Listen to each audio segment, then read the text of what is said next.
Hello everyone, how to use Chroma key in the video using CapCut. So let's start the video. First of all, open up your CapCut application, go straight to your media and upload a video from the media.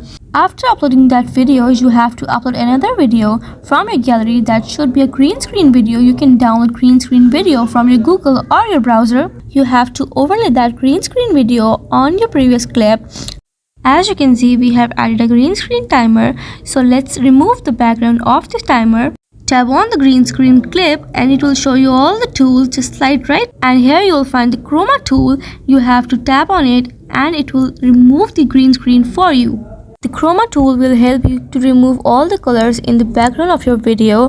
This is what the Chroma tool is used for. I hope this video will help you a lot in any way and you like this video. Thank you so much for watching it. By following these steps, you will know how to use Chroma key in the video using CapCut.